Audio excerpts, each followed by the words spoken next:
Yo, what is going on, homies? It's your boy StumpD back for another OPTC video, and in today's video we're taking a look at Grand Voyage Shellstown level 5 and putting all of the legends onto a tier list for you guys to hopefully help you guys build and prioritize what units you want to bring for this particular event. Now remember, Grand Voyage, it's very endgame content.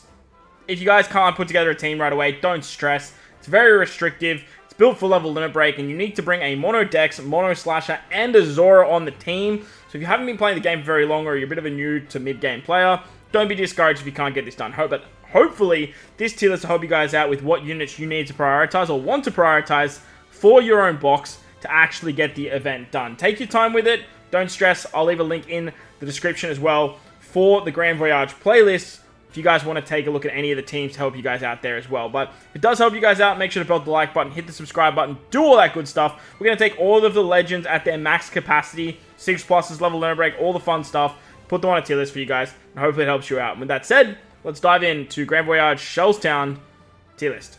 Alright, so I got a bunch of tiers here. The best is obviously like the top of the top. If you have these characters, you definitely want to prioritize these units. Next we got Elite, which are just like the next ones down. Great options. They're very good, and then you can use, but I wouldn't prioritize, and then don't bother, just obviously don't bother. So, like I said, I put all of the legends, as well as some free-to-play options for you guys onto a tier list here. Now, obviously, there's a bunch of rare recruits and stuff, but if we go through all of that, like, we're going to be here for, like, 400 years.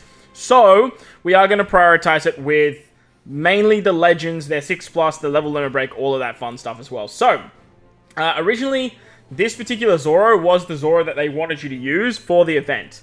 You can use him because he's a Zoro, but honestly, as a newer player and a mid-game player, just don't bother. Like, just don't bother with his Zoro. He doesn't really provide all that much compared to what other characters are using or doing. Honestly, the original team that beat it didn't even use the character, so I just wouldn't bother at all. Luffy and Law, they're another character I really wouldn't bother with. Same with Hawkins, 6+ Mihawk. His level limit break's kind of trash, so I wouldn't really worry about that. Other characters that I definitely wouldn't bother with are Bardo Cavendish. They're a character that you're not really going to use. As for everyone else, they're actually quite good. Now, characters that you can use, this Zoro Sanji, actually probably this like Luffy and Zoro, they're a character you can use. They are a Zoro, however, there are just some way better options in terms of Zoro characters, but you definitely can use them if you guys are looking for an option. Other than that, like, I feel like everything else is probably just like a little bit better than what you can use with. I'll put this Pedro here too.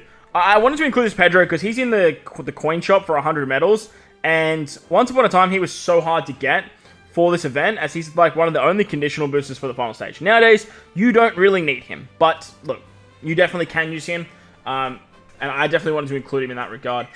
This Zoro and Sanji, they're a great option. They do increased damage taken, which is quite interesting. Plus, they do 2 turns of color affinity, and they're a super type, so very interesting option in terms of a great character to use. Other great options are this Brook. He's a... Is that the 6-star or 6+? Yeah.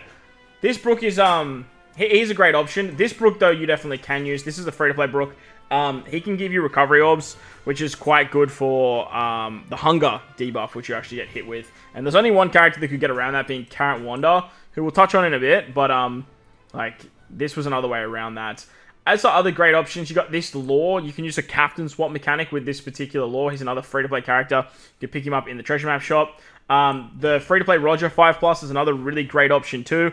The Odin, honestly, I haven't really included the Odin, just because, like, I don't think he's nearly as good as what the Roger's doing.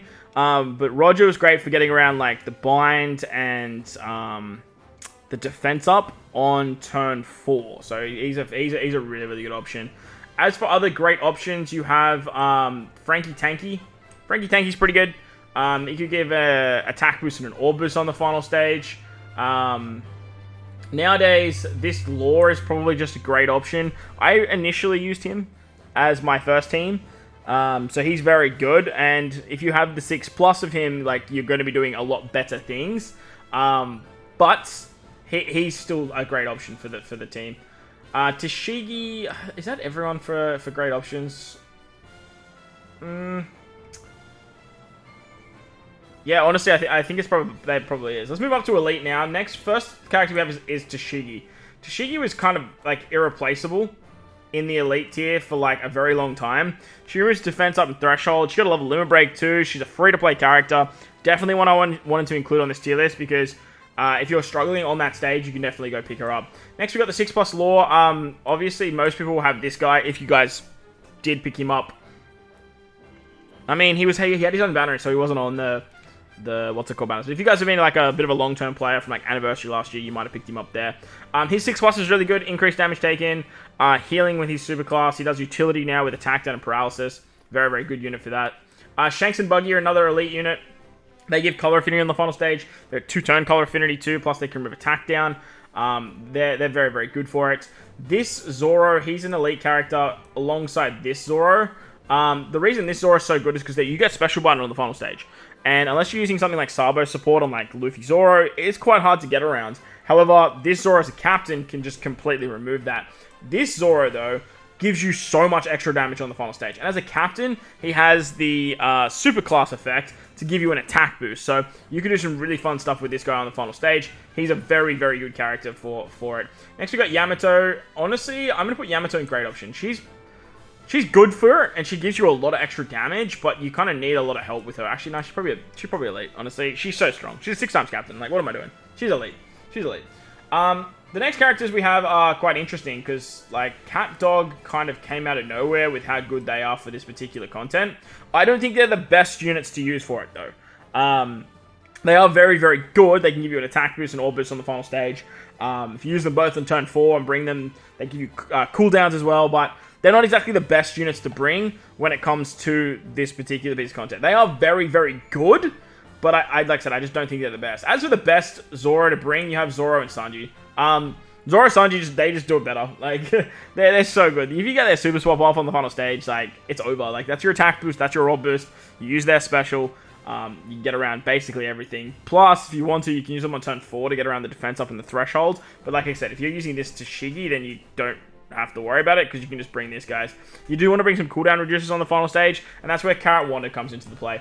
Carrot Wanda were almost irreplaceable on this team for the longest time. Until Hiyori's release, actually, this character had to be brought, because there was no other character in the game that could remove hunger, and you get smacked with 3 stacks of hunger on the final stage, which is an exceptionally large hunger as well. So, if you have Carrot Wanda, they're phenomenal for the final stage. Their super swap gives you an attack boost. You get orb attack boost on the stage prior. They have barrier pen, which is great for killing the mob unit, the Helmeppo unit, on the final stage before hitting Morgans. They're absolutely fantastic, and one of the best characters to bring for this particular event. But the best character to bring, in my opinion, is Hiyori. This Hiyori makes stage 4 so damn easy, and if you use this Hiyori with this Zoro, it's basically over. But if you have Zoro Sanji, like, you can do some really fun stuff there. Honestly, I think Cat Viper, I can't remember which one's better. One of the Cat Dogs probably deserves to be in best. I just can't remember exactly which one. Both of them are very, very good, but they work exceptionally well. Honestly, this Zoro, I remember using this Zoro the first time, and he just clapped it. If you partner these two up, it is basically over. You get this guy as your, this chick as your orb booster on the final stage, and like, you're just off to the races with cooldowns and whatnot too. So you can do some really fun stuff. But look, Grand Voyage Shellstown, it's not the hardest anymore. Once upon a time, it definitely was, because it was quite restrictive. But nowadays, as you guys can see on this tier list, like, there is a lot of options that you guys can bring to take this down. There's a lot of deck slashes, there's a lot of power creep since the event first came out. Hopefully, this particular tier list will help you guys in sort of seeing what units are the best to bring for it. Doesn't mean you have to bring the best. Like, that's not what I'm saying at all. And if you head down below, I'll leave a link to the description of the Grand Voyage playlist, so hopefully you guys can check out some videos on how to take it down. But these characters are going to do it the best. But it's going to wrap up the video. Hopefully you guys enjoyed this one. If you did, make sure to go down there, belt the like button, hit the subscribe button, do all that good stuff for me. Most importantly, wherever you guys are in this beautiful world, please enjoy the rest of your day. As always, homies, thank you all for watching, and I'll catch you all in the next one.